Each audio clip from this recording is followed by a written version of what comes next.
بسم الله الرحمن الرحيم.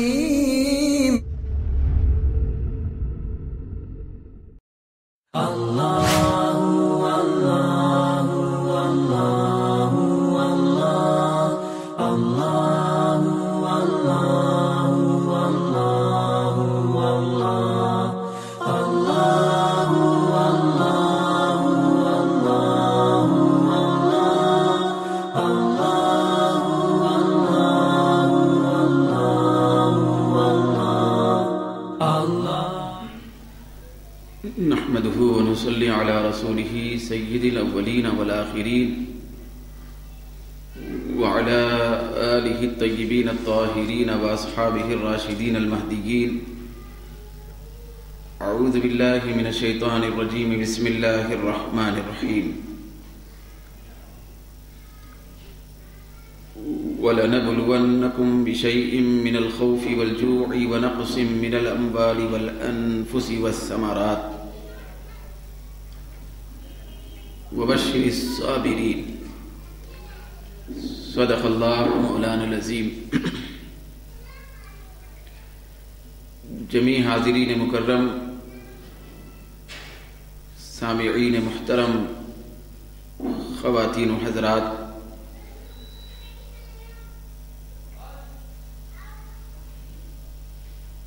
جس آیت مبارکہ کے نورانی اور مقدس کلمات آپ کے سامنے پڑھنے کی سعادت حاصل ہوئی، اس آیت مبارکہ کا ترجمہ سب سے پہلے آپ جمیع احباب کے سامنے پیش کیا جاتا ہے. پھر انشاءاللہ تبارک و تعالی تلاوت کردہ آیت مبارکہ کے متعلق کچھ ضروری باتیں آپ سے کی جائیں گی. ارشاد ربانی ہو رہا ہے کہ وَلَنَبْلُوَنَّكُمْ بِشَيْءٍ مِّنَ الْخَوْفِ وَالْجُوعِ وَنَقْصٍ مِّنَ الْأَمْوَالِ وَالْأَنفُسِ وَالثَّمَرَاتِ. اور ہم ضرور تم کو کچھ خوف دے کر اور کچھ بھوک دے کر اور مالوں میں کچھ نقصان پیدا کر کے، جانوں میں نقصان پیدا کر کے، اور کچھ ثمرات اور پھل پھلار میں نقصان پیدا کر کے آزمائیں گے. ہم تمہیں ضرور آزمائیں گے. کن چیزوں کے ذریعے؟ تو اللہ رب العزت نے فرمایا بِشَيْءٍ مِّنَ الْخَوْفِ، کچھ خوف کے ذریعے سے آزمائیں گے. پھر دوسرے نمبر پر اللہ نے فرمایا وَالْجُوعِ، کچھ بھوک کے ذریعے سے آزمائیں گے. پھر تیسرے مرحلے میں اللہ نے فرمایا وَنَقْصٍ مِّنَ الْأَمْوَالِ، مال میں کچھ نقص پیدا کر کے، نقصان پیدا کر کے آزمائیں گے. پھر اللہ رب العزت نے چوتھے مرحلے میں فرمایا والانفس، کچھ جانوں میں نقصان پیدا کر کے آزمائیں گے. پانچویں درجے میں اللہ نے فرمایا والثمرات، پھلوں میں، ثمرات میں کچھ نقصان پیدا کر کے تم کو آزمائیں گے. بہرحال آزمائش تو ضروری ہے. پھر اللہ رب العزت نے آگے خوشخبری سنائی کہ وَبَشِّرِ الصَّابِرِينَ، صبر کرنے والوں کے لیے بشارت ہے، صبر کرنے والوں کو خوشخبری ہے. ان تمام چیزوں میں جب کوئی شخص راہ استقامت اختیار کر کے صبر کرتا ہے تو اللہ تبارک و تعالیٰ کی طرف سے اس کے اوپر بشارت کا نزول ہوتا ہے، بشارت اور خوشخبری نازل ہوتی ہے. یہاں بہت ساری باتیں انتہائی قابل توجہ ہیں کہ اللہ رب العزت نے یہ نہیں فرمایا کہ ہم تمہیں آزمائیں گے، بلکہ اللہ نے فرمایا ہم تمہیں ضرور آزمائیں گے. تو یہ ضرور کا لفظ بتا رہا ہے کہ جو مومن ہوگا اس کو ضرور آزمایا جائے گا، اس پر بلا اور آزمائش ضرور اترے گی، چھٹکارا نہیں ہے، بچاؤ نہیں ہے، بھائی اس سے کوئی دوری نہیں ہے۔ جہاں ایمان ہے وہاں آزمائش۔ تو اللہ نے فرمایا کہ ہم ضرور تم کو آزمائیں گے۔ تو یہ ضرور کا لفظ یہ بتا رہا ہے کہ آزمائش تو اترنا ہی ہے۔ تو بندے گھبرائیں گے کہ آزمائش اتر رہی ہے اور ضرور کا وعدہ ہے، ضرور یہ کلمات ہیں، تو آزمائشیں آنے والی ہیں۔ تو بندہ بہت زیادہ پریشان ہو جائے گا، حیران ہو جائے گا۔ تو اللہ رب العزت چونکہ ارحم الراحمین ہے، تو آزمائش وہ اس لیے دے رہا ہے تاکہ تم کو ترقی نصیب ہو جائے۔ بھائی ابتلا اس لیے ہے تاکہ تمہارا ارتقاء ہو جائے، بلا اس لیے تم پر اتارے گا تاکہ تم جہنم سے بچ کر جنت میں جائیں، نہ صرف جنت میں جائیں بلکہ جنت کے اعلیٰ مقامات پائیں۔ تو یہ ضروری ہے بلا، بھئی آزمائش اس لیے ضروری ہے تاکہ تم جنتی بھی بنے، پھر جنتی ایسے بنے کہ جن میں اعلیٰ رتبے تم کو ملے۔ تو آزمائش تو ضروری ہے، لیکن بندہ پریشان ہوگا کہ رب کو آزمانے والا ہے۔ ضرور کا لفظ رب کائنات نے فرمایا کہ وَلَنَبْلُوَنَّكُمْ، ہم ضرور آزمائیں گے۔ تو نہیں معلوم کہ آزمائشیں کیسی ہوں گی، نہیں معلوم کہ آزمائشیں کس قسم کی اور کس نوعیت کی اتریں گی۔ تو اس رحمت دو جہاں اور ارحم الراحمین کو، کیونکہ بندوں سے بہت زیادہ پیار ہے، بندوں سے بہت زیادہ محبت ہے، بندوں پہ اس کی بہت زیادہ شفقت ہے، بندوں پہ بہت بڑا مہربان ہے۔ کتنا بڑا مہربان ہے ذرا دیکھیں کہ اللہ تبارک و تعالی نے بسم اللہ الرحمن الرحیم کے اندر جب اپنے نام کا ذکر فرمایا کہ میں اللہ ہوں، بھئی اللہ کے نام سے شروع، تو اللہ کہہ کر جب اپنے نام کا ذکر فرمایا تو اس کے ساتھ دو صفتوں کو جوڑ دیا، ایک رحمان اور ایک رحیم۔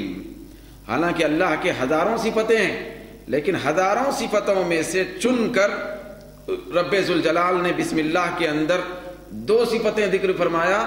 دونوں صفتوں کا تعلق رحمت سے ہے، دونوں صفتوں کے اندر بھی مہربانی کا تصور ہے، دونوں صفتوں کے اندر بھی رحم کی کیفیت ہے۔ تو پہلی صفت میں فرمایا کہ میں رحمان ہوں، یعنی بڑا رحم کرنے والا ہوں۔ پھر دوسری صفت بیان فرمایا کہ رحیم ہوں، بہت زیادہ رحم کرنے والا ہوں۔ تو رحم کرنے کا ذکر ہی دو مرتبہ فرمایا، اور یہ بتانے کے لیے کہ اے بندو، اے بندو، ایک طرف میں اللہ کہہ کر اپنی جلالت ذات کو بتا رہا ہوں کہ میری ذات بڑی جلیل القدر ہے، بہت زیادہ جلال والی ہے، بہت زیادہ باعظمت ہے، لیکن تم میرے قریب آنا چاہتے ہو، تم مجھ سے رشتہ جوڑنا چاہتے ہو، تمہارا ربط اگر تم بندے ہو کر مجھ سے قائم کرنا چاہتے ہو تو یاد رکھنا اتنی بڑی باعظمت میری بارگاہ ہونے کے باوجود میں رحمان اور رحیم کے الفاظ سے تم کو اپنی قربت میں بٹھاؤں گا۔ کیونکہ جو بارگاہ بڑی ہوتی ہے تو لوگ گھبراتے ہیں، بھئی کیسے جائیں، کیا بولیں گے، کیا کریں گے، بھئی اتنا بڑا مقام ہے، پر ہیبت مقام ہے، پر جلال مقام ہے، پر عظمت مقام ہے۔ تو اللہ رب العزت نے فرمایا یہ میری بارگاہ پر عظمت پر جلال ضرور ہے، لیکن بندوں کے لیے بڑی رحم کی پیکر ہے۔ بندے آنا چاہیں تو بڑی رحم دلی، بڑی رحمت کی پیکر میری ذات۔ تو اللہ تبارک و تعالی بہت بڑا مہربان ہے۔ تو اتنا بڑا مہربان ہے تو پھر یہ کیوں فرما رہا ہے کہ ہم تم کو ضرور آزمائیں گے؟ یہ کیوں فرمایا ہے ہم تم کو ضرور آزمائیں گے؟ تو جلالت شان کو دیکھ کر بندے گھبرائیں گے، بندے پریشان ہوں گے، بھئی الگ الگ خیالات ہوں گے کہ کیسی آزمائش ہوگی، کیا ہے پتہ نہیں۔ تو اللہ رب العزت اپنی رحمت کا اظہار فرماتے ہوئے آگے فرمایا کہ اے بندو، اے میرے پیارے بندو، میں تم کو ضرور اس لیے آزما رہا ہوں تاکہ تم جنت کے حقدار بنو، جنت کے درجات کے حقدار بنو، لیکن مطمئن رہو میں تم پر بہت زیادہ ہر طرف سے آزمائشوں کی بارش ہی نہیں کروں گا، بِشَيْءٍ مِّنَ الْخَوْفِ، کچھ خوف دوں گا۔ کیا دوں گا بھئی؟ اللہ نے یہ نہیں فرمایا کہ خوف دے کے آزماؤں گا، کیونکہ خوف بڑا بھی ہو سکتا ہے، چھوٹا بھی ہو سکتا ہے، خوف کچھ بھی ہو سکتا ہے، زیادہ بھی ہو سکتا ہے۔ تو اللہ رب العزت اپنی رحمت کا اظہار فرماتے ہوئے فرمایا کہ بِشَيْءٍ مِّنَ الْخَوْفِ، میں تھوڑا کچھ خوف دے کے آزماؤں گا، کچھ خوف کے ذریعے سے آزماؤں۔ کہ اس کے بعد اللہ نے فرمایا میں تم کو بہت زیادہ بھوکا پیاسا رکھ کے نہیں آزماؤں گا، کچھ بھوک دے کے آزماؤں گا، کیونکہ یہ آزمائش سے تم کو گزرنا ضروری ہے تاکہ تم جنتی بنو۔ پھر اس کے بعد اللہ نے فرمایا وَنَقْصٍ مِّنَ الْأَمْوَالِ، مالوں میں کچھ کمی پیدا کر کے، کچھ کمی پیدا کر کے آزماؤں گا، کچھ کمی ہوگی۔ پھر اس کے بعد اللہ نے فرمایا جانوں میں کچھ کمی پیدا کر کے، نقصان پیدا کر کے آزماؤں گا، کچھ ہوگا وہ بھی۔ پھر وَالثَّمَرَاتِ، جاگیرات میں، زمینات میں، پھل پھلار میں، میوہ جات میں، اور تمہارے جتنے جائیدادیں ہیں اس کے اندر کچھ نقصان پیدا کر کے آزماؤں گا تاکہ تم جنتی بنے اور جنت کے اعلیٰ درجات پائیں۔ تو اللہ تبارک و تعالیٰ یہاں جو فرما رہا ہے کہ میں کچھ دے کر آزماؤں گا، بہت کچھ نہیں، کچھ، تو یہ اللہ تبارک و تعالیٰ کی رحمت کی طرف اشارہ کرنے والا لفظ ہے۔ یہ اللہ تبارک و تعالیٰ کی مہربانی اور لطف و کرم کی طرف اشارہ کرنے والا لفظ، کہ اللہ تعالیٰ کتنا پیار اپنے بندوں سے کرتا ہے کہ جنتی بنانے کے لیے آزماتا بھی ہے تو تسلی یہ دیتا ہے کہ گھبراؤ نہیں، میں کچھ خوف دے کے آزماؤں گا، کچھ بھوک دے کے آزماؤں گا۔ تو یہ کچھ بھوک سے کیا مراد ہے؟ ایک تو یہ کہ واقعتاً دنیا میں پروردگار عالم بندے کی اپنی حالت کے مطابق کچھ خوف اور بھوک اور پیاس دے کے آزمائے گا۔ دوسرا یہ ہے کہ اگر اللہ تبارک و تعالی دنیا کے اعتبار سے بہت زیادہ خوف بھی دے دے، بہت زیادہ بھوک بھی دے دے اور پیاس بھی دے دے، بہت زیادہ نقصان مالوں کا بھی پیدا کر دے، بہت زیادہ تجارتوں کا نقصان بھی پیدا کر دے، بہت زیادہ جانوں کا نقصان بھی پیدا کر دے، یہ کچھ ہیں اس لیے کہ آخرت کے مقابلے میں یہ سارے کے سارے نقصان کچھ کی حیثیت ہی رکھتے ہیں۔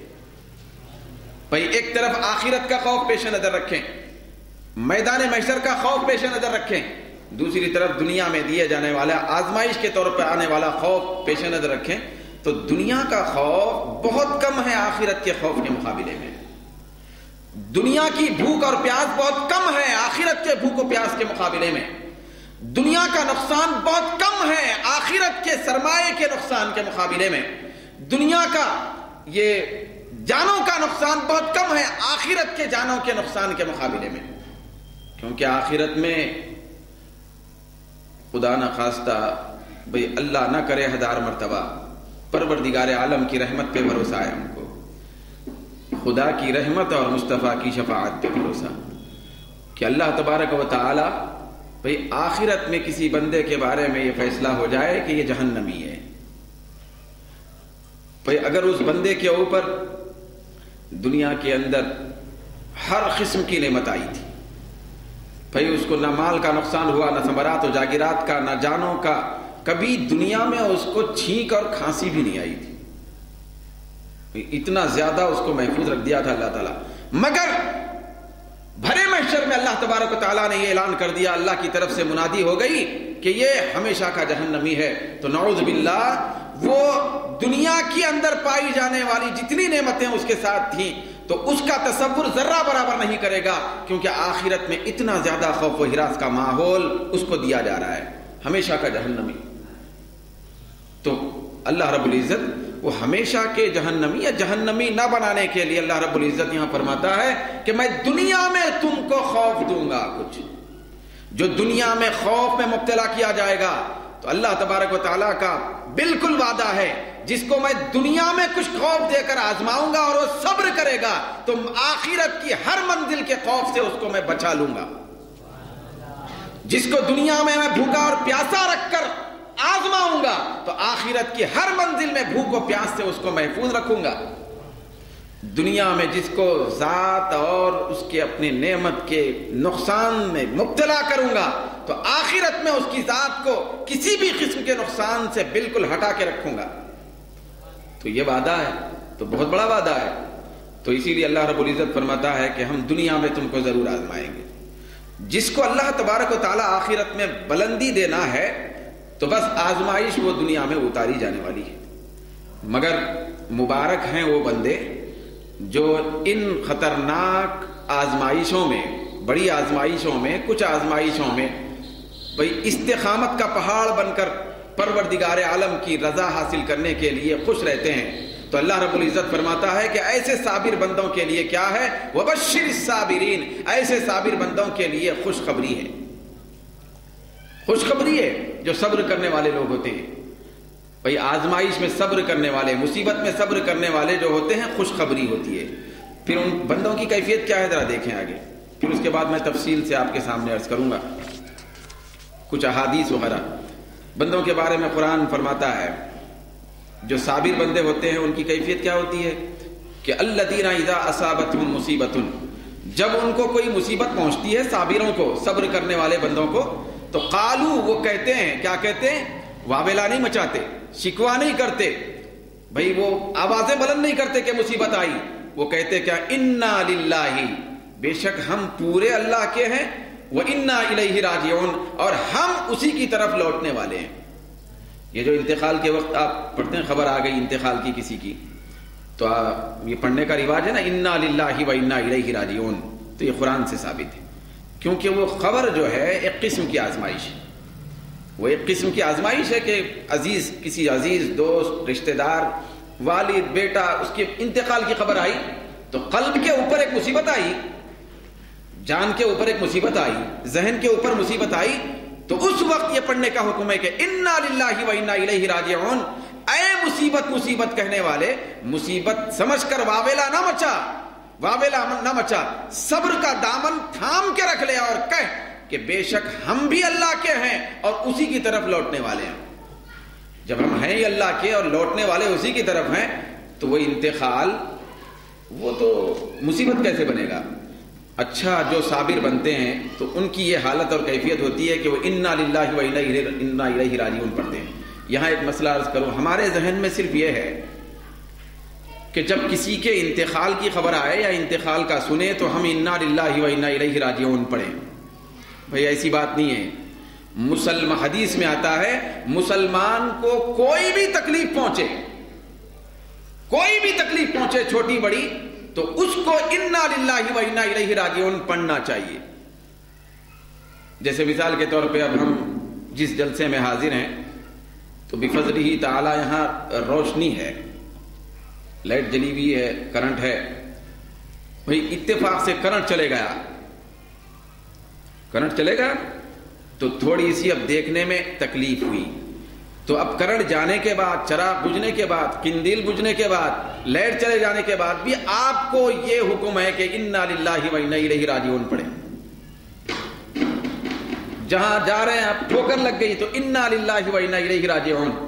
دوسروں کی موت کی خبر سن کے ہی پڑھنا نہیں ہے، یہ اس پہ بھی پڑھنا ہے، لیکن جو بھی خود کو یا دوسرے کو ذری برابر بھی اذیت پہنچے تو اس پر انا للہ و انا الیہ راجعون پڑھا جائے. اس کی فضیلت کیا ہے میں انشاءاللہ تعالی آئندہ عرض کروں گا، یہ پڑھنے کی فضیلت کیا ہے، کیونکہ آج میں ایک مخصوص گوشے پر گفتگو کرنا چاہتا ہوں. تو یہ صبر کرنے والے لوگوں کی کیفیت ہے. پھر صبر کرنے والے لوگوں کی شان کیا ہے، یہ مختصر سا اجمالی خاکہ ہمارے ذہن میں آ جائے تو آئندہ بات تکمیل کو پہنچے گی. اللہ نے بیان فرمایا، قرآن بتاتا ہے صبر کرنے والے، مصیبتوں میں صبر کرنے والے بندوں کی شان یہ ہے کہ اولئک علیہم صلوات من ربہم، یہ وہ لوگ ہوتے ہیں صابرین کہ ان کے اوپر ان کے رب کی طرف سے صلوات اور سلامتیاں اترتے ہیں، ورحمہ، اور اللہ کی طرف سے رحمت اترتی ہے ان کے اوپر جو صابر ہوتے ہیں. وَأُولَئِكَ هُمُ الْمُهْتَدُونَ، حقیقت میں یہی ہدایت یافتہ ہے، حقیقت میں یہی ہدایت یافتہ ہے. دوستو، بریانی کھا کر، ڈکار مار کے بھئی اللہ کا ذکر کرنا اور عبادت کرنا یہ ہدایت یافتہ ہونے کی دلیل نہیں ہے. ہدایت یافتہ وہ لوگ ہوتے ہیں جو مصیبتوں کے راستوں سے گزر کر صبر اختیار کر کے چلتے ہیں. تو اللہ نے فرمایا یہی ہدایت یافتہ ہے. فرق یہی ہے منافقوں میں، پھر ہدایت یافتہ لوگوں میں فرق یہی ہے. فرق ہے. میں دو الفاظ آپ کو دوں گا بھئی. ایک ہے منافق, دوسرا ہے موافق, اسی کے وزن والا موافق. ایک ہے منافق, ایک ہے موافق. منافق یہ ایمان کا اظہار کرتا ہے مال کے لیے. کس کے لیے؟ مال کے لیے, عزت کے لیے. جو منافقین کلمہ پڑھتے تھے صحابہ کے زمانے میں, کلمہ پڑھ کے صحابہ کے ساتھ بیٹھتے تھے, ظاہری طور پہ وہ بھئی اعلان کر چکے تھے کہ ہم مومن ہیں. پہلے پارے کے اندر پورا مکمل دوسرا رکوع آیا گیا منافقین کی کیفیتوں کو بیان کرتے ہوئے.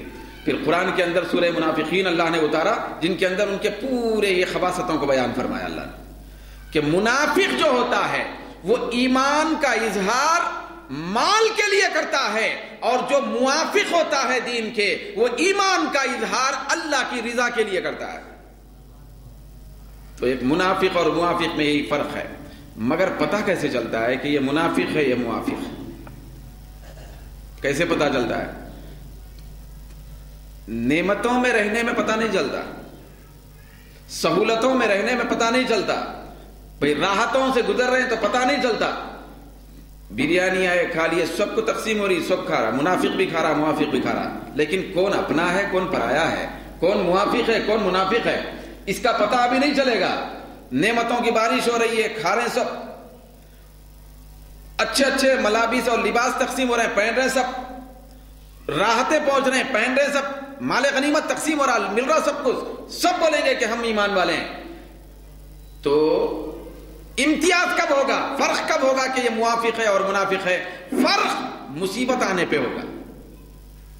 بھئی ابتلا ہوگی, آزمائش آئے گی, مصیبت آئے گی, اذیت آئے گی, اس وقت پتا چلے گا کہ کون اپنا ہے کون پرایا ہے.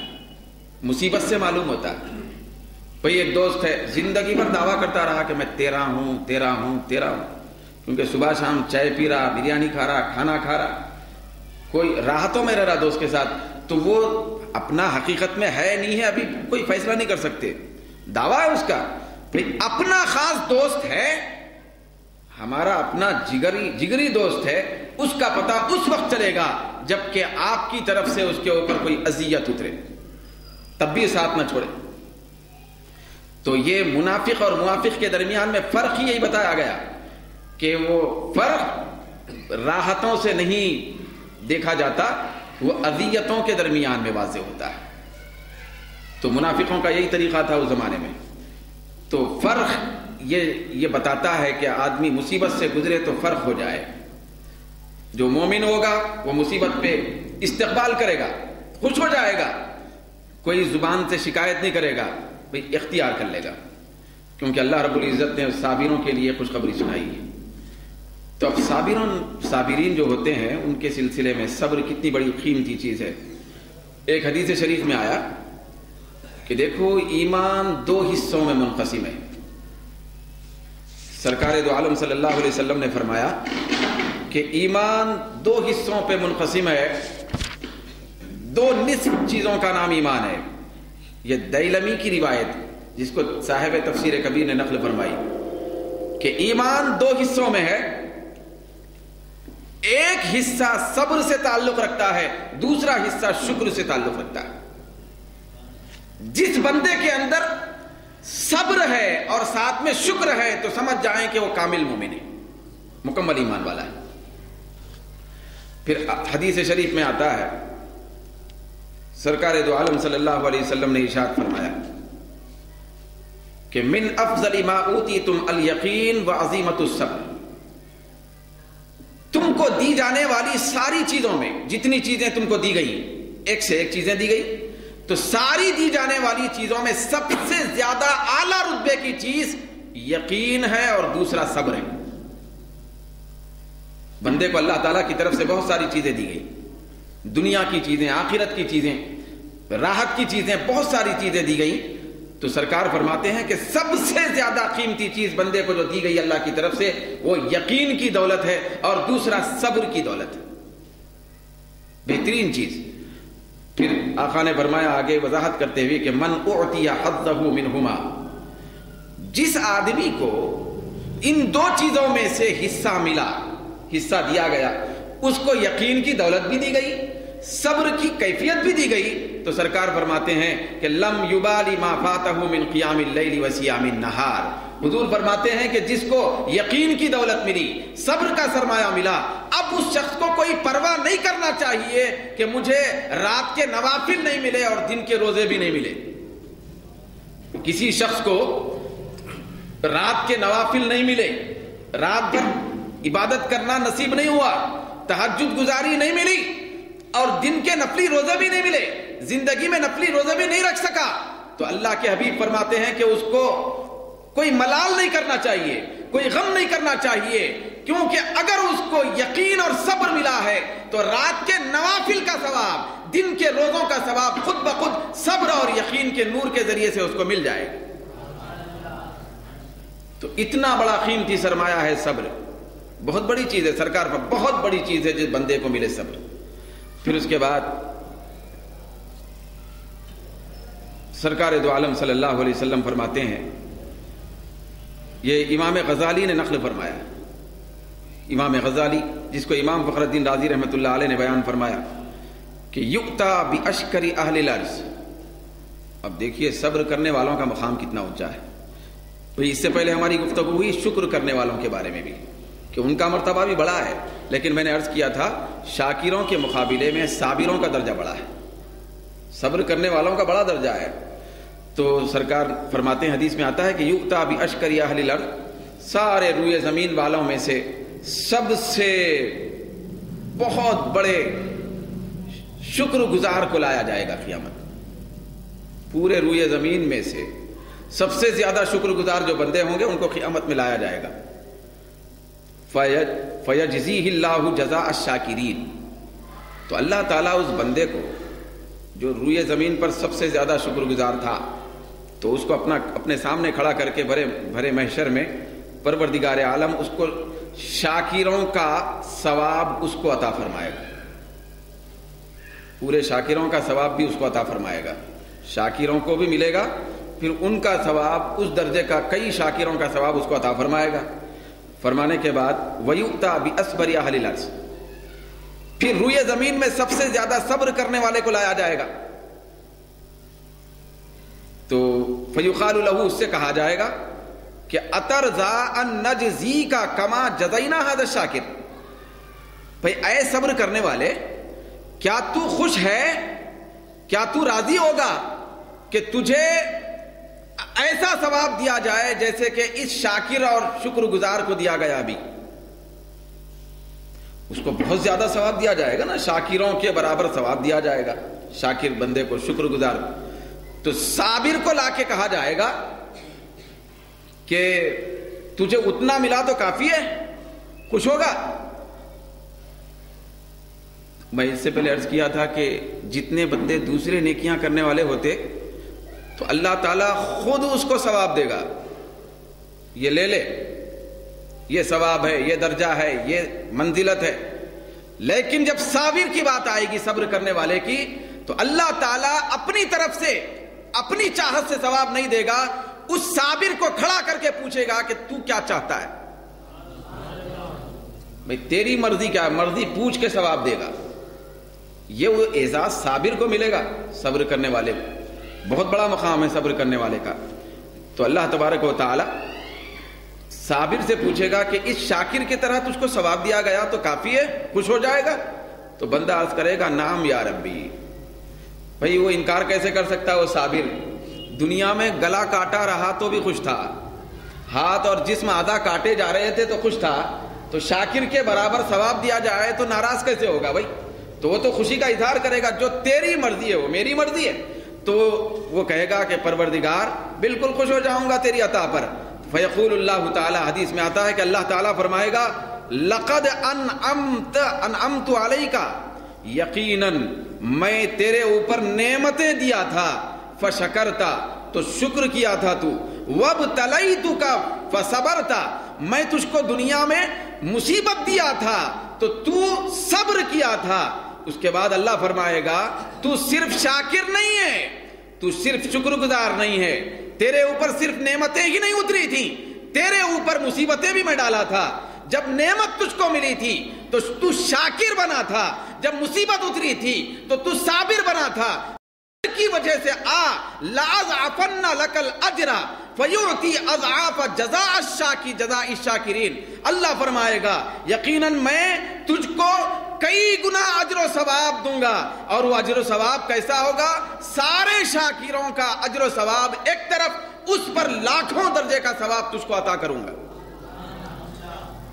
شاکروں کے پورے ثواب کو دوں گا ایسی بات نہیں ہے، شاکروں کے ثواب میں لاکھوں درجوں کا ثواب دوں گا، بے حساب ثواب دوں گا، کیونکہ یہ تجھے صبر کے راستے سے نصیب ہونے والی دولت ہے، یہ ثواب ہے، تو تجھے صرف ثواب نہیں ملے گا، بے حساب ثواب ملے گا، یہ اللہ تبارک و تعالیٰ اس سے فرمائے گا۔ تو اتنا بڑا مقام ہے صبر و رضا کے راستے پہ چلنے والے بندے کا۔ تو یہاں اب یہ بات یاد رکھیں، پھر اس کو پیش نظر رکھ کر میں جو خصوصی گفتگو آپ سے آج کر رہا ہوں، انشاءاللہ یہ صابروں کی گفتگو، پھر مصیبت وغیرہ کے سلسلے میں اس کی جو عظمت ہے وہ آئندہ بھی جاری رہے گی، لیکن یہ حسن اتفاق ہے کہ آیت کے اندر جو مضمون چل رہا ہے یہ آزمائش اور صبر کے بارے میں۔ ابھی آپ نے سنا یہ جو مہینہ ہے ماہ ربیع صفر المظفر، تو اس مہینے کی 28 تاریخ کو ہندوستان کی ایک خداور شخصیت، بہت مسلم اور معتبر شخصیت، جن کے احسانات صرف عوام پہ نہیں، خاص علماء اور اولیاء پہ بھی ہیں، جن کے احسانات سے آج سرزمین ہند بھری ہوئی ہے، وہ شخصیت اگر اس زمانے میں نہ ہوتی، وہ شخصیت اس زمانے میں جلوگر نہ ہوتی، پروردگار عالم ہندوستان کی سرزمین پر اس ناپاک دور اکبری کے موقع پر اس شخصیت کو نہ بھیجتا، تو ہندوستان کے اندر پھر ایمان اور توحید کی جڑیں مکمل طور پہ ختم ہونے کو تھیں، ہر طرف شرک کا بول بالا ہو جاتا، کفر پھیل جاتا۔ ہندوستان کی سرزمین ایک نورانی سرزمین آج ہم کو دکھتی ہے، بھئی ایمان سے منور سرزمین دکھتی ہے، تو اگر وہ شخصیت نہ ہوتی، اللہ تعالیٰ اس شخصیت کو نہ بھیجتا، اس سے کام نہ لیتا، پھر اس باعظمت شخصیت کا ظہور ہندوستان کی سرزمین پہ نہ ہوتا، تو یہی ہندوستان جو نور کا ایک پہاڑ دکھائی دیتا ہے یہ ظلمت کدہ بن جاتا۔ اس کے بہت احسانات ہیں، پھر کسی محسن کے احسان کو یاد کرنا اور بیان کرنا، پھر اللہ کے کسی پیارے بندے کا ذکر کرنا، یہ قرآن کا طریقہ ہے، یہ قرآن کی روش، یہ قرآن کی سنت، کیونکہ اللہ تبارک و تعالیٰ قرآن مجید میں جہاں احکام دیا وہیں پر اشخاص کا تذکرہ بھی فرمایا۔ بھئی اسی قرآن میں جہاں نماز کا ذکر آتا ہے تو اسی قرآن میں حضرت موسیٰ کا ذکر بھی آتا ہے۔ حضرت موسیٰ عبادت کا نام تو نہیں ہے، تو جہاں حکم کا نام تو نہیں ہے، اور حضرت ابراہیم کا تذکرہ بھی آتا ہے، پھر آتا ہی نہیں، اللہ خود ان کا ذکر کرتا ہے۔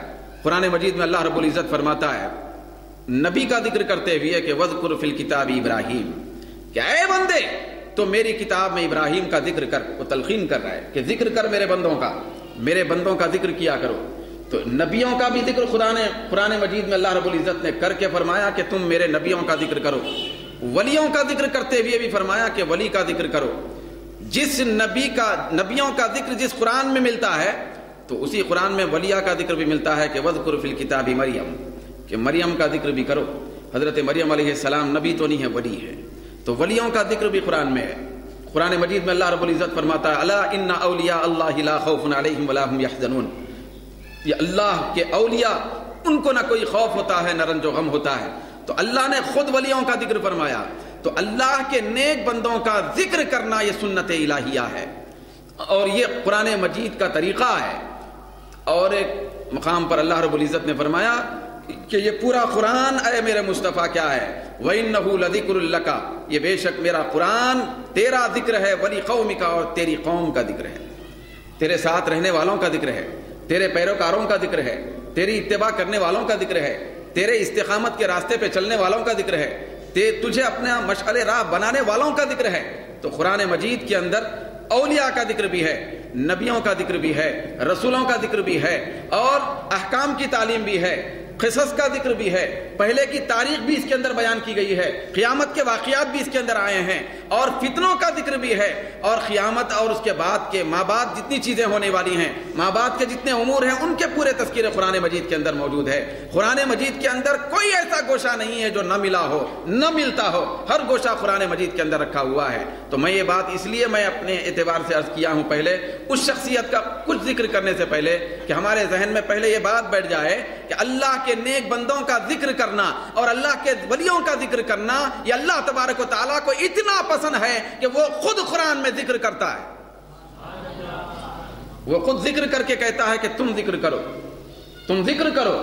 تو چنانچہ وہ جو خداور شخصیت ہے، روحانیت کی بڑی مرکز، پھر علوم شریعت کے بڑا منبع، پھر وہ ہر دو اعتبار سے کمال درجے کو پہنچی ہوئی شخصیت، کہ جس کے دامن فیض کے اندر طریقت کی تعلیم بھی ہے، شریعت کے اسرار و رموز بھی ہیں، جس کے دامن میں بے حساب معارف ہیں، بے حساب علوم ہیں، پھر وہ ایسا جلوگر ہوا کہ اس کے روب کے سامنے جلال اکبری بھی ختم ہو گیا۔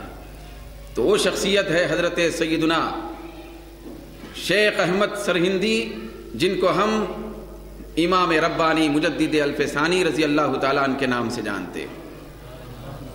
مجدد الفسانی رحمت اللہ تعالیٰ علیہ کی ذات یہ ایسی بابرکات صاحب الکمالات ذات ہے، جامع الصفات ذات ہے، کہ جن کے احسانات ہم کبھی بھی ادا نہیں کر سکتے۔ وہ جو دور تھا، جس دور میں آپ تشریف لائے، پروردگار عالم نے آپ کو وہ جاہل اکبر بادشاہ جو گمراہ تھا، لوگوں کو گمراہ کر رہا تھا، اس کے مقابلے کے لیے آپ کو بھیجا تھا۔ تو لازمی بات ہے کہ آپ جانتے ہیں کہ تاریخ کے اوراق بتاتے ہیں کہ وہ اکبر جو تھا، اس کے غصے اور جلال کا عالم کیا تھا، وہ کس حد تک نعوذ باللہ پروردگار عالم کے احکام، پھر پروردگار عالم کے امر کے سامنے بغاوت کا اعلان کر چکا تھا۔ وہ بہت بڑا گمراہ قسم کا آدمی تھا۔ وہی اپنی بادشاہت کے دور میں وہ جتنے رسم و رواج، پھر جتنے طریقے، جتنی عادتیں سماج کے اندر رواج دے رہا تھا، ان کی پوری جتنی بھی سند ہے وہ جا کر شرک اور کفر سے جڑ رہی تھی۔ مسلمانوں کا ایمان تباہ تاراج ہو رہا تھا۔ ہستیاں اس زمانے میں بہت تھی، بھائی اسلام کا نام لینے والے بہت تھے، قرآن کی تعلیم بیان کرنے والے بھی بہت تھے، بہت زیادہ اسرار و رموز جاننے والے بھی تھے، لیکن اکبر سے ٹکر لینے والا کوئی نہیں تھا۔ سب اس کے جلال اور رعب کے سامنے خاموش ہو جاتے تھے۔ کچھ ایسے علماء سو بھی اس زمانے میں پیدا ہوئے کہ اکبر کے سامنے اس کے احکام کی تعمیل کرنے کو اپنے لیے فخر محسوس کرنے لگے۔ لیکن جو علماء حق تھے تو وہ بھی اس کے رعب کے سامنے تھرا کر، ظاہری طور پر وہ جو اس کا رعب چھایا ہوا تھا، زبان کو خاموش رکھ کر رخصت پہ عمل کر رہے تھے، رخصت پہ، کہ جہاں ظالم ہو بھئی آپ اس کا مقابلہ کرنے کی طاقت نہیں رکھتے، تو زبان کو خاموش رکھ کر بھی اپنے ایمان کو بچا سکتے۔ کسی کو دم مارنے کی اجازت نہیں تھی۔ بڑے بڑے چوٹی کے لوگ تھے، بڑے بڑے اہل فن تھے، بڑے بڑے اہل علم تھے، بڑے بڑے اہل حلقہ تھے، بڑی بڑی شخصیات تھی، لیکن اس زمانے میں خاموش زبانوں میں، لاکھوں خاموش زبانوں میں اگر کسی کی زبان اکبر کے سامنے اس کا گریبان پکڑ کر اس کو جھنجھوڑ کر بلند کرنے لگی اپنی آواز کو، تو تنے تنہا حضرت مجدد الفسانی کی ذات تھی۔ یہ معمولی مقام نہیں تھا، معمولی کام نہیں تھا۔ دوستو، آج ہم مسجد میں سر جھکا کر نماز پڑھنا تو جانتے ہیں، لیکن میدان میں کلمہ حق کو بدن کرنا یہ ہر ایک کا کام نہیں ہوتا۔ یہ کام وہ شخص کر سکتا ہے جس کو اللہ تبارک و تعالیٰ پیدا ہی اس کے لیے کیا ہے۔ معمولی بات نہیں ہے کہ وہ کس طریقے سے سارے معاشرے میں بدتمیزی اور بے ادبی پھیلا رہا تھا۔ کوئی بول نہیں سکتا تھا، تاریخ بتاتی ہے کہ بول نہیں سکتا تھا اس کے سامنے۔ تو حضرت شیخ احمد سرہندی مجدد الفسانی رحمۃ اللہ تعالی علیہ تنے تنہا جب آپ آگرہ کی سرزمین پہ پہنچے جہاں اس وقت اکبر رہتا تھا، تو آپ جب پہنچے تو آپ کے رعب اور روحانیت کی ترقی کا عالم یہ تھا کہ اس سرزمین پر پہنچتے ہی آپ نے حکم دے کے بھیجا کہ جتنے اکبر کے ماننے والے وزراء اور قریبی لوگ ہیں وہ سب میرے پاس آئے، میں کچھ کہنا چاہتا ہوں۔ تو یہ آرڈر دینا معمولی بات نہیں تھی، یہ اکبر کئی لوگوں کو قتل بھی کر دیا ہے، جو وہ کہتا ہے اس کو ماننا ضروری ہے۔ تو حضرت شیخ احمد سرہندی رحمۃ اللہ علیہ وہاں پہنچ کر جب آواز دیتے ہیں کہ سارے اس کے اقربا آ جائیں، تو سب لوگ آ گئے، سب آپ کے سامنے بیٹھے ہیں۔ آپ نے فرمایا کہ آپ کا بادشاہ جو کچھ کر رہا ہے یہ نہ شریعت کے موافق ہے نہ میری پاکیزہ طبیعت کے موافق ہے، تو یہ عین اللہ رب العزت سے بغاوت ہے، پروردگار عالم اور اس کے حبیب کے احکامات اوامر و نواہی سے بغاوت ہے۔ تو یہ رسم و رواج ختم کرنا پڑے گا، تم کو یا تو بادشاہ کو چھوڑنا پڑے گا یا تو یہ سب ختم کرنا پڑے گا۔ تو آپ نے جب آرڈر دیا تو لازم بات ہے کہ آرڈر دینا یہ آزمائشوں کو مول لینا تھا، وَلَنَبْلُوَنَّكُمْ کی ابتدا ہو رہی تھی، ہم تم کو ضرور آزمائیں گے۔ حضرت مجدد الفسانی آزمائشوں میں لا لیے اپنے آپ کہ آپ نے جب کہا تو لازمی بات ہے کہ وہ تو اس کے چمچے تھے، کچھ لوگوں کے ذہن میں بات بیٹھی ہوگی، باقی تو اس کے چمچے تھے، اس کے رعب کے سامنے کانپنے والے، تھرانے والے، وہ گئے اور بادشاہ کو لگا دیے۔ بھئی اکبر کے سامنے اعلان ہو گیا، تو اکبر اتنا مخالف ہو گیا، جب وہ مخالف ہوگا تو پھر آپ اندازہ لگائیں کہ کیا کیا مصائب اور ظلم اور مظالم سے حضرت مجدد الفسانی کو گزرنا پڑا ہوگا۔ لیکن حضرت مجدد الفسانی خوب جانتے تھے کہ مصیبتیں میرے اوپر آئیں گی، مصائب آئیں گے۔ پھر آپ نے سرزمین آگرہ پر پہنچ کر یہ پہلے فرمایا تھا ان لوگوں کو دعوت دینے سے پہلے کہ دیکھو یہاں اس سرزمین پر اب بلائیں اترنے والی ہیں، آپ نے پہلے ہی فرمایا تھا بلائیں اترنے والی ہیں۔ تو آپ نے جب کہا تو وہ آئے، جا کے لگا دیے، سب چیزوں کا اظہار کر دیے، تو اکبر کو جلال آیا، غصہ آ گیا، تو آپ کو اتنا تنگ کر دیا گیا، مصائب کے ایسے پہاڑ توڑے گئے کہ ہر قسم کا حربہ اختیار کرنے کے باوجود آپ اپنے مشن سے باز نہیں آ رہے تھے۔ پھر لوگ آپ کے گرویدہ ہوتے جا رہے تھے، پھر آپ کی حق پرست زبان سے نکلنے والے کلمات لوگوں کی سماعتوں سے گزر کر دلوں میں اتر رہے تھے، لوگ آپ کی طرف مائل ہو رہے تھے۔ تو اس کو جلال آیا اور غصے میں وہ حضرت مجدد الفسانی رحمۃ اللہ علیہ کو ریاست گوالیار کے قلعے میں بالکل بند کر دیا۔ وہ جو قلعہ تھا وہ اس زمانے میں سب سے بڑی جیل تھی، سب سے زیادہ بڑی خوفناک جیل تھی گوالیار کا قلعہ، جہاں پہ ہزاروں قیدی بڑے بڑے مجرمین رہا کرتے تھے۔ پھر وہاں عام طور پہ ایسے لوگوں کو مقید کرتا تھا اکبر جو اس کے اپنے خیال کے مطابق اس کی حکومت کے باغی۔ تو وہاں آپ کو پہنچایا گیا، گوالیار کے قید خانے میں مقید ہونا، قلعے میں جانا، یہ بھوک سے بھی گزرنا تھا، خوف و ہراس سے بھی گزرنا تھا، ثمرات کے نقصان سے بھی گزرنا تھا، جان کے نقصان سے بھی گزرنا تھا، ہر قسم کی آزمائش سے گزرنا تھا، ہر قسم کی آزمائش کو دعوت دینا تھا۔ امام ربانی اس قلعے کے اندر بھوک و پیاس کے ماحول سے بھی گزر رہے ہیں، جان کے نقصان سے بھی گزر رہے ہیں، طبیعت خراب ہو رہی ہے، شاکر اور صابر ہیں، اور اپنے اوپر بڑی مصیبتوں کے پہاڑ آ رہے ہیں، صابر و شاکر بن کر زندگی گزار رہے ہیں۔ برسہ برس تک آپ کو اس طرح ناجائز طور پر صرف کلمہ حق بلند کرنے کی بنیاد پر اتنی مصیبتوں سے گزارا گیا کہ جن کو سن کر ہمارے رونگٹے کھڑے ہو جائیں۔ اتنی بڑی باروف شخصیت، اتنی بڑی جلیل القدر شخصیت کہ جس کے روحانی فیضان کا آج غیر منقسم ہندوستان کا چپا چپا گواہ ہے کہ ان کی روحانی فیضان کی تربیت کا یہ عالم تھا کہ ان کے حلقے سے بڑے بڑے اولیاء ولایت کے منصب پر فائز ہو کر دنیا میں پھیلے، پھر ولایت کا فیضان تقسیم کرنے لگے۔ اتنی بڑی روحانی شخصیت کہ جن کے پیر و مرشد، یہی مجدد الفسانی کے پیر و مرشد حضرت خواجہ باقی باللہ رحمت اللہ تعالی علیہ، جن کا مزار مبارک دلی کی سرزمین پر ہے اور جو ہندوستان کی سرزمین پر سب سے پہلے سلسلہ نقشبندیہ کی بنیاد ڈالنے والی ہستی ہے حضرت خواجہ باقی باللہ رحمۃ اللہ علیہ. تو یہ پیر مرشد ہیں حضرت مجدد الفسانی کے. تو یہ پیر و مرشد اپنے مرید کے متعلق فرماتے ہیں کہ یہ جو شیخ احمد ہے یہ ایسا میرا نور نظر ہے, اس کی عظمت کو میں دیکھ رہا ہوں اور اس کی حقیقت کو میں جانتا ہوں. یہ شیخ احمد ایک ایسا چمکتا سورج ہے کہ جس کے سامنے ہم جیسے ہزاروں تارے اور چاند چھپے ہوئے ہیں. یہ مرید کے بارے میں شیخ کے کلمات ہیں کہ سورج ہے جس کی روشنی میں ہم جیسے کئی چاند چھپے ہوئے ہیں.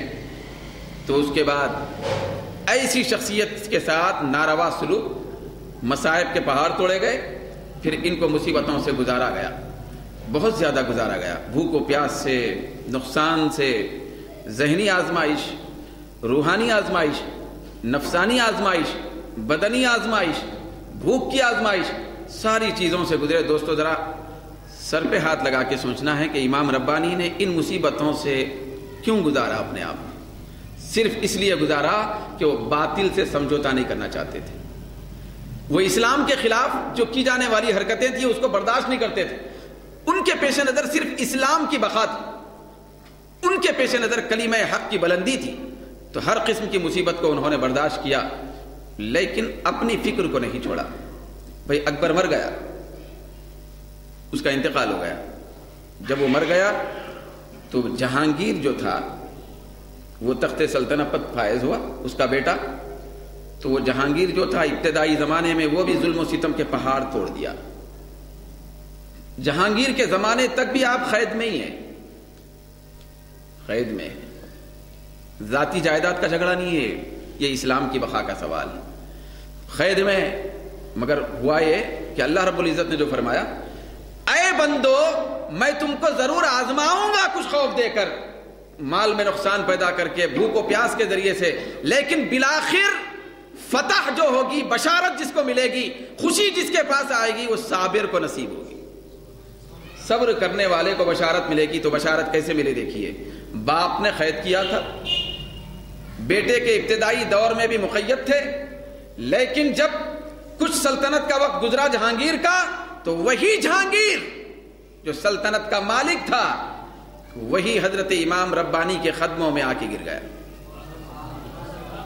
پھر آ کے صرف گرا نہیں, آپ کا مرید بھی ہو گیا. پھر آپ کے سامنے ایسا ہو گیا مؤدب, ایسا مؤدب ہو گیا کہ آپ کا مقام جس طرف ہوتا تھا وہ اس طرف پیر دراز نہیں کرتا تھا. یہ حضرت امام ربانی کا رعب اور ان کی شاہی تھی کہ وہ جہانگیر اس طرح آپ کے سامنے آیا, جھک گیا. تو یہ اللہ رب العزت کی طرف سے خوشخبری تھی. وبشر الصابرین, جو لوگ صبر کے راستے سے گزرتے ہیں اللہ تعالیٰ کی طرف سے بشارت ملتی ہے. جب وہ آپ کے دامن سے وابستہ ہو گیا تو وہاں سے اب تعلیمات اسلامیہ کا ہر سو فروغ ہونا شروع ہو گیا. امام ربانی جو کہتے جہانگیر وہی کرتا. لازمی بات ہے کہ امام ربانی یہ نہیں فرما سکتے نا کہ تم مسجد مت بناؤ, نہیں فرما سکتے نا, اسی کے لیے تو سب کرے تھے. آپ اسلام کی تبلیغ کرنے کی اجازت مت, ایسا تو نہیں کر سکتے. تو اسلام کی وہاں تبلیغ ہونے لگی, دعوت الی الخیر کی باتیں اور کام بہت زیادہ بڑھنے لگا. تو اتنا زیادہ حضرت امام ربانی نے اس کو متاثر کیا. جو دشمن تھا آپ نے اپنے صبر کے ذریعے سے اس کو موم بنا دیا, وہ موم بنا دیا. میں مختصر بالکل چند باتیں اس شخصیت کے حوالے سے جو ہمارے کام کی. پھر ایک ہے شخصیت کا ذکر کرنا, چلو اس سے رحمت ملتی ہے, لیکن اب ہمارے لیے درس بھی تو ہونا ہے. ہم کیا کر رہے ہیں, ہم کیا کریں. تو حضرت امام ربانی مجدد الفسانی رضی اللہ تعالیٰ عنہ فرماتے ہیں کہ یاد رکھو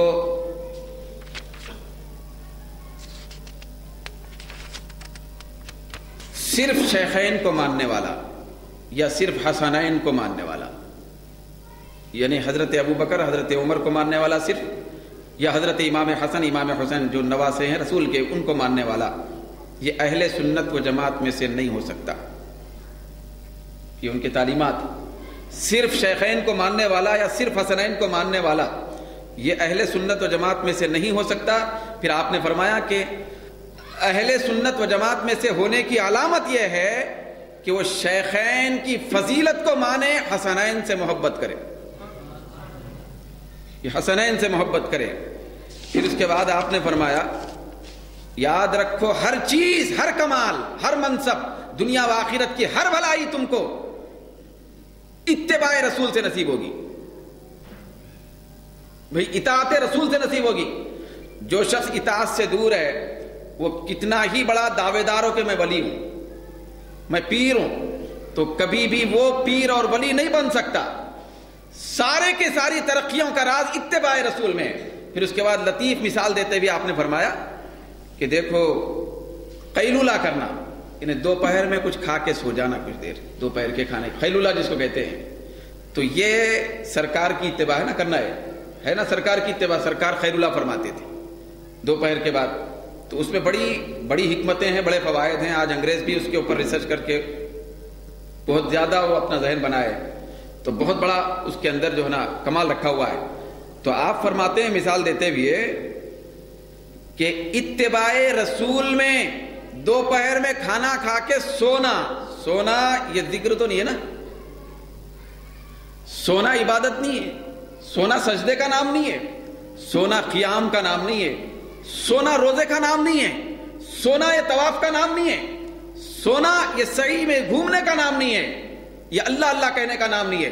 لیکن آپ فرماتے ہیں کہ اتباع رسول کی اتنی اہمیت ہے کہ اتباع رسول میں دوپہر میں سونا, خیلولہ کرنا بے اتباع رسول کے ہزاروں سال راتوں میں جاگ کے عبادت کرنے سے بہتر ہے. بھئی اگر کوئی شخص اتباع رسول سے ہٹ کر ہزاروں سال شب بیداری کر رہا ہے, کہ وہ اتباع رسول اور فرمان رسول سے ہٹ کر, تو وہ دوپہر میں کھا کے سونے میں جو ثواب ہے وہ اتنی زیادہ شب بیداری میں نہیں. پھر آپ نے فرمایا یہ بتانے کے لیے کہ دیکھو اتباع رسول نہیں چھوڑنا. بھئی آج ہم میں سے کچھ لوگ ایسے ہیں کہ وہ اتباع رسول کا دامن ہم چھوڑتے ہیں, دوسری طرف ہم دعوے دار ہیں کہ ہم اللہ کے بہت بڑے ولی ہیں, بھئی اللہ کے مقرب ہیں. غلط. تو اتباع رسول کے بغیر کچھ نہیں حاصل ہو سکتا. پھر آپ نے اور ایک مثال دی کہ عید الفطر ہے نا, بھئی عید کا دن ہے, تو عید کے دن روزہ رکھنا یا نہیں رکھنا؟ بھئی عید کے دن روزہ یاد آیا, تو عید کے دن تو روزہ نہیں رکھنا, عید کے دن کھانے پینے کا معاملہ ہے. بھئی عید کے دن کھایا پیا جاتا ہے, تو عید کے دن کھانا پینا یہ اتباع رسول ہے. تو آپ فرماتے ہیں کہ عید کے دن کھانے پینے میں جو ثواب ہے, کھانے پینے میں ثواب ہے, اب تک بھوکے رہنے میں ثواب معلوم ہو رہا تھا, کھانے پینے میں عید کے دن کھانے پینے میں جو ثواب ہے, سال بھر بغیر اتباع رسول کے بھوکے پیاسے رہنے میں ثواب نہیں ملے گا. اتنا ثواب نہیں ملے گا جو عید کے دن کھانے پینے میں ملے گا. کیوں؟ یہاں اتباع رسول کا تصور ہے, ہر معاملے میں اتباع رسول پیش نظر رکھے. تو اسی بات کو آگے بڑھاتے ہوئے امام ربانی نے فرمایا, کیا فرماتے ہیں کہ اتباع شریعت ہی اور اتباع رسول ہی کرامت. آپ فرماتے ہیں اتباع شریعت اور اتباع سنت یہی کرامت ہے. تو آپ فرماتے ہیں کہ ولی وہ ہے, ولی وہ نہیں ہے کہ جس سے کرامتوں کا ظہور ہو, ولی وہ ہے جو اتباع سنت اور اتباع شریعت میں زندگی گزارتا. یہ امام ربانی کا تصور. پھر آپ نے فرمایا چند باتیں ہم جیسے لوگوں کے لیے آپ نے فرمائی کہ اس کو اختیار کر کے ہم اپنی زندگی کو سدھار سکتے ہیں. تو آپ کی نصیحتیں ہیں, مکتوبات میں موجود ہیں. آپ نے فرمایا کہ اے لوگو تم زبان کو غیبت سے بچا کے رکھو. پھر آپ نے دوسری تلقین فرمائی ہمیشہ بد زنی سے بچو, بد زنی سے. غیبت بھی ہمارے اندر ہے, بد زنی بھی ہمارے اندر ہے. بد زن ہونے سے بچو, بد زنی سے. کتنی باتیں آج ہم ایسے ہیں جس کا کوئی اس کا پیر ہے نا ہاتھ, بھئی اس بات کی کوئی جڑی نہیں ہوتی, پکڑ کے اگر پوچھے تو نہیں بھائی ایسا سمجھا تھا, میں سمجھ کے اتنی بڑی بات بول دیتے ہیں, میں ایسا سمجھ کے بول دیا تھا, ایسا سمجھا تھا آپ کے بارے میں. بھائی وہ آدمی شرابی ہے، وہ آدمی ایسا جواری ہے، وہ فلاں شخص جو نا بہت بدماش ہے، فلاں شریر ہے، فلاں بہت زیادہ مطلب چور ہے، اس طرح لوگوں پہ افطرا ہم کرتے رہتے نا، تو پکڑ کے پوچھتے بولتے کیا ہے آپ کو معلوم ہے، ثبوت کیا ہے؟ نہیں وہ ایسا میں سمجھا تھا، معاف کرو مجھے، سمجھا۔ تو یہ بدزن ہو جانا، بدزنی، کسی کے ساتھ برا گمان رکھنا، کسی کے ساتھ برا گمان رکھنا بہت بڑا گناہ ہے۔ تو برے گمان میں آج پھنسے ہوئے ہم، ہر ایک کے ساتھ ہمارا گمان برا ہے، وہ ایسا ہوگا، یہ ایسا ہوگا، وہ فلاں شخص ایسا ہوگا، فلاں شخص ایسا ہوگا۔ تو یہ بدزنی سے بچے۔ آپ نے فرمایا مسخرہ پن اور ٹھٹے وغیرہ اور بے تکے مذاق سے پرہیز کرو۔ پھر آپ نے نصیحت فرمائی چوتھی، حرام سے آنکھ بند کر لو۔ آپ یہ نہیں فرما رہے ہیں کہ حرام سے بچو، بلکہ آپ فرما رہے ہیں حرام سے اتنا زیادہ بچنا ہے کہ جہاں حرام نظر آئے وہاں آنکھ بند کر لو، نہ حرام کو دیکھنا ہے نہ اس کے قریب جانا ہے، اتنا پرہیز کرو حرام سے۔ پھر آپ نے پانچویں نصیحت فرمائی کہ ہمیشہ سچ بولا کرو۔ پھر آپ نے فرمایا ہر حال میں اللہ تعالیٰ ہی کا احسان جانو، ہر حال میں اللہ کے احسانات کو یاد کرو، تاکہ تمہارا نفس مغرور اور متکبر نہ ہو جائے۔ ہمارے اندر ہے نا ایسا، ارے دیکھو ہم کتنے سجدے کر رہے ہیں، کتنی نماز پڑھ رہے ہیں، تہجد پڑھ لیے رات میں، پھر وہ روزہ بھی رکھتے رہتے، خیالات ایسے آتے رہتے۔ تو ہمیشہ اللہ کے احسانات کو یاد کرو کہ کتنے بڑے اس کے احسانات ہیں، اور تو چھوٹا سجدہ مار کے کہتا ہے کہ میں بہت بڑا کام کر لیا ہوں۔ تو آپ نے پھر فرمایا اپنا مال راہ حق میں خرچ کرو، باطل میں خرچ کرنے سے بچو۔ یہ بھی ہمارے اندر آج موجود ہے۔ آپ بتائیں یہ جتنی نصیحتیں ہیں نا آپ فرما رہے ہیں، تو یہ وہ جو اکبری دور میں معاشرے میں دیکھے تھے ہوں گے آپ نا، زیادہ رائج ہو گئے تھے، یہی تو تباہ کر رہے تھے پورے معاشرے کو، جس کے اوپر آپ کو جلال آ گیا تھا۔ بھائی آپ اپنی جان کو قربان کر لے کے نکل گئے تھے، آپ اتنی مصیبتوں سے گزرے تھے، تو یہ معاشرے کی اس زمانے کی خرابیاں تھیں، آپ نے دیکھا تھا، تو اس کے اوپر نشاندہی کرتے ہوئے آپ نے فرمایا مال اپنا خرچ کرو تو حق میں خرچ کرو، باطل میں خرچ کرنے سے بچو۔ آج ہمارا کیا معاملہ یہ ہے، ناحق خرچ کرنے میں ہماری پریشانی پہ بل بھی نہیں آ رہے۔ ناحق خرچ کرنے میں جب حق کا معاملہ آئے تو ہم اتنا پیچھے ہو جاتے ہیں، 10 روپے دینا مشکل ہو جاتا ہے مسجد کے لیے، دین کے لیے، بھائی حق کے لیے، اسلام کے لیے، دین کی ترقی کے لیے، علم دین کے لیے 100 روپے 10 روپے بھاری پڑتے ہیں، لیکن وہی ہم ہیں، ذات نہیں بدلی، وہی ہم ہیں ولیمہ میں 10 لاکھ روپے لٹا دیں گے۔ ولیمہ تو سنت ہے، لیکن بات کے کارروائیاں کیا ہے؟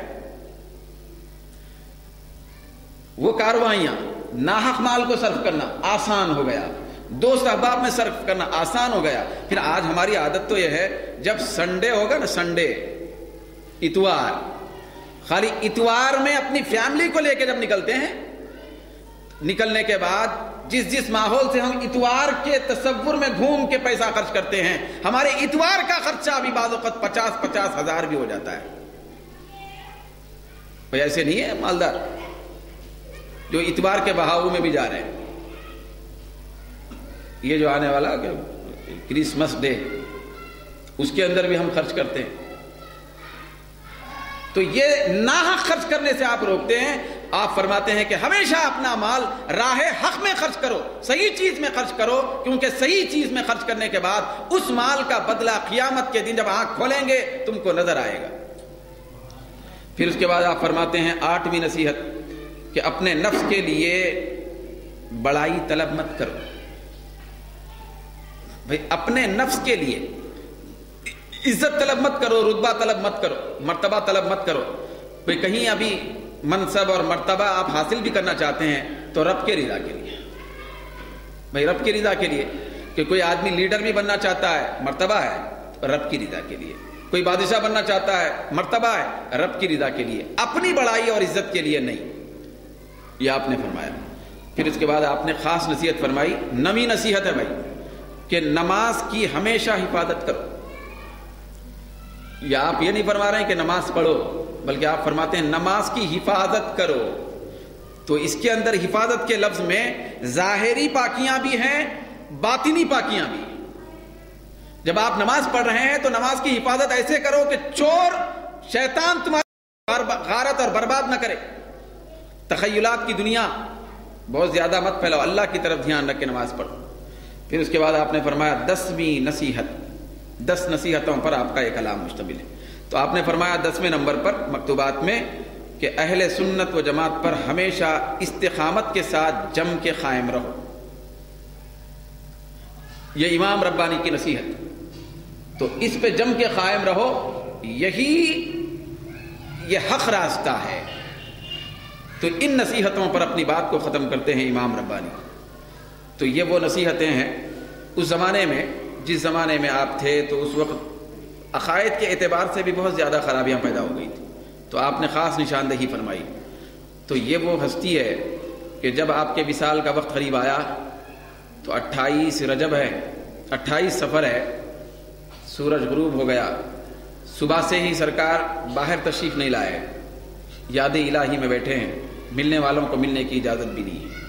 پھر آپ نے فرمایا تھا لوگ اصرار کرنے پر آپ نے کہا تھا کہ نہیں، مجھے میرے حال پہ چھوڑ دو، میں مکمل طور پہ سمجھ چکا ہوں کہ میں اب اپنے خالق حقیقی سے ملنے والا ہوں. کہ اس کے بعد آپ دروازہ مقفل کر دیے، ذکر الہی میں مصروف تھے، یہ اللہ اللہ کی ترانے بلند ہو رہے تھے، پھر اللہ اللہ کی صدائیں بلند ہو رہی تھی. تو مغرب کی نماز پڑھ لیے، پڑھ لینے کے بعد پھر عشاء کی نماز بھی ادا ہو گئی. عشاء کی نماز سے لے کر فجر کی نماز سے ذرا پہلے تک بھی آپ ورد میں، اوراد میں اور وظائف میں مصروف رہے، مراقبے میں مصروف رہے. تہجد کی نماز جب آپ کھڑے ہو کر پڑھ لیے تو آپ نے فرمایا کہ یہ میری آخری تہجد ہے، یہ آخری تہجد ہے. پھر فجر کی نماز باجماعت ادا کرنے کے بعد حسب عادت دیگر مراقبے میں اور ذکر و اذکار میں مصروف رہے. تو اسی دن یہ 28 سفر اب ہے، وہ شب شروع ہوئی تھی 28ویں تو 28 سفر کے یہ دن جب طلوع ہوا تو ادھر سورج طلوع ہوا تو ادھر ولایت کا یہ آفتاب ڈوب گیا. تو اس کے بعد 63 سال کی عمر میں آپ اپنے حقیقی خالق سے جا ملے. پھر اس کے بعد آپ کی یہ خواہش پوری ہوئی کہ آپ زندگی میں ہمیشہ یہ کہا کرتے تھے کہ میں چاہتا ہوں کہ میرے آقا کی پوری سنت میں ادا کر رہا ہوں، پوری سنت ادا کر رہا ہوں، کوئی سنت مجھ سے نہ چھوٹے، یہ میری خواہش ہے. لیکن میری خواہش آخری یہ بھی ہے کہ میرے آقا محبوب کبریا کا وصال 63 سال میں ہوا تھا. میں چاہتا ہوں کہ میری موت بھی سنت مصطفیٰ اور اتباع مصطفیٰ میں 63 سال کی عمر میں ہو جائے. اللہ رب العزت نے اس محبوب ولی کی صدا سن لی اور 63 سال کی عمر میں ہی آپ کو وصال عطا فرمایا. تو جو اتباع سنت میں رہتے ہیں ان کی ہر خواہش پوری ہوتی ہے، ہر نیک خواہش پوری ہوتی ہے. تو اللہ تبارک و تعالیٰ سے دعا ہے کہ پروردگار عالم ہم سب کو ایسا بنائے اور ہم پر ایسی رحمت کی بارش فرمائے کہ ہم بھی اتباع سنت کے نور میں زندگی گزارنے کی توفیق پالیں اور دنیا و آخرت میں ہم کو سعادتیں نصیب ہو جائیں. وآخر دعوانا الحمدللہ.